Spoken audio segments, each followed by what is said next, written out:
حكايات قديمة كده بيبقى جواها تحذيرات بتفضل عايشة معانا مهما عدى الزمن. حكايات عن حضارات كاملة انتهت واختفت، بس الدرس بتاعها لسه باقي وموجود. النهاردة بقى هنتكلم عن قصة من القصص دي، قصة المؤتفكة. قصة مذكورة في القرآن الكريم عن مدن بكل اللي فيها اتقلبت رأساً على عقب. وطبعا أول حاجة لازم نبدأ بيها هي الاسم نفسه. يعني إيه المؤتفكة؟ وليه الاسم ده بالذات؟ إيه السر وراه؟ الاسم في حد ذاته المؤتفكة هو سبويلر للنهاية بتاعتهم. الكلمة دي جاية من فعل ائتفك، واللي معناه ببساطة انقلب.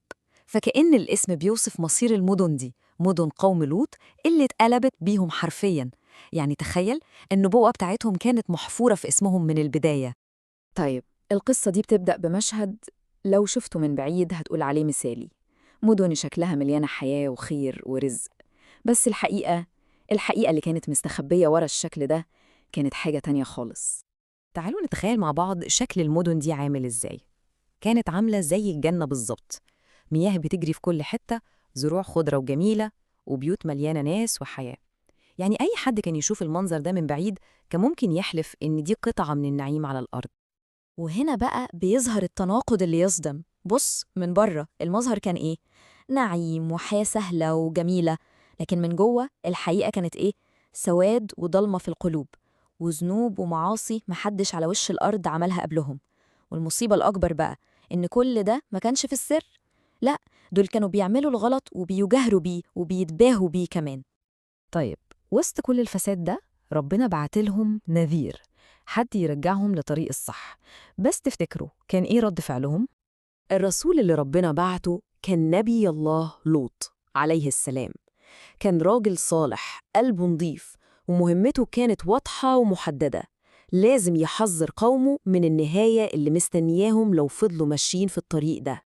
نداء سيدنا لوط كان طالع من قلبه كله خوف عليهم وشفقة. كان بيترجاهم حرفياً ويقول لهم: يا قومي كفاية، اللي بتعملوه ده غلط، ده خطيئة. ارجعوا لربنا، توبوا قبل ما يجي عليكم عذاب مش هتستحملوه. لكن هم بدل ما يسمعوا أو حتى يفكروا في كلامه، كان ردهم كله كبر وغرور. بكل سخرية قالوا له: أنت مين عشان تيجي تعلمنا؟ أنت جاي تقول لنا إيه الصح وإيه الغلط؟ اطلع بره بلدنا دي. الموضوع ما كانش مجرد رفض وبس، لأ، ده وصل لمرحلة السخرية والاستهزاء، وكانوا بيطردوا أي حد بيقول كلمة حق.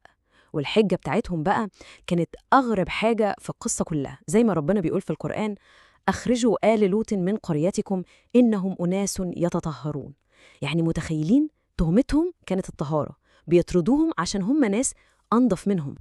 ورغم كل ده، ربنا كان شايف كل حاجة وسامع كل حاجة، وكان بيديهم فرصة ورا فرصة ومهلة ورا مهلة. بس طبعاً الصبر ده كان له آخر. وهنا بتوصل القصة للحظة الحاسمة، اللحظة اللي وقت الفرص فيها بيخلص وبيبتدي وقت الحساب. في يوم من الأيام وصل لبيت سيدنا لوط ضيوف، كانوا ملائكة من عند ربنا، بس جايين في هيئة شباب شكلهم جميل جدا. وبمجرد ما خبر الضيوف دول انتشر في القرية، أهلها كلهم جروا على بيت سيدنا لوط. تخيلوا معايا الوقاحة وصلت لفين.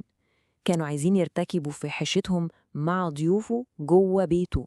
في اللحظة دي سيدنا لوط وجه لهم آخر نداء ليه، نداء كان مليان ألم وقهر. قال لهم وهو بيتحرق من جواه: اتقوا الله، ما تفضحونيش في ضيوفي. ما فيش فيكم راجل واحد عاقل؟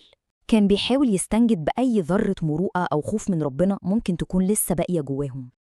هنا بقى وقت الكلام خلص، الملائكة كشفت عن حقيقتها وبلغت سيدنا لوط الأمر الإلهي النهائي.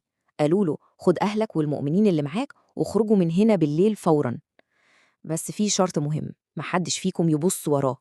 وفعلا سيدنا لوط خرج في عز الضلمة، ومعاه كام واحد من اللي أمنوا بيه، إلا مراته. قلبها كان مع القوم الظالمين، ففضلت ورا وكانت نهايتها معاهم. وبعد ما خرجوا نزل العقاب. في لحظة واحدة الأرض اتقلبت بيهم، المدن كلها اترفعت لفوق واترمت على وشها. وفوق كل ده السما مطرت عليهم حجارة من سجيل. كان دمار شامل بكل معنى الكلمة.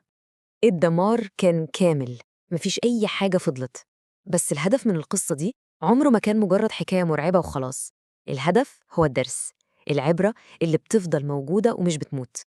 يعني تخيلوا المكان اللي كان كله حياة وخير ونعيم، في لحظة واحدة اتحول لمجرد أثر.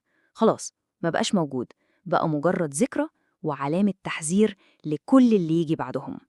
وده بالظبط اللي بتلخصه آية في القرآن في منتهى البلاغة: والمؤتفكة أهوى. كلمة أهوى دي لوحدها كافية، معناها إنه رماها من مكان عالي وبكل قوة عشان يوصف قد إيه الدمار كان كامل وما بقاش ليها أي وجود. طيب إيه الدروس اللي ممكن نطلع بيها من القصة دي؟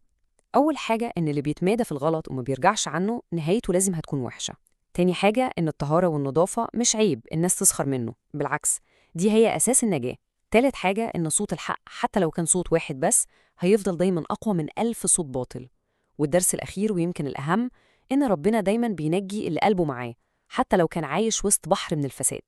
وهنا بقى بيجي السؤال الأهم اللي القصة دي بتسيبه لنا نفكر فيه: إزاي رسالة زي دي من آلاف السنين ممكن تفضل حية ويكون ليها معنى في حياتنا وعالمنا النهاردة؟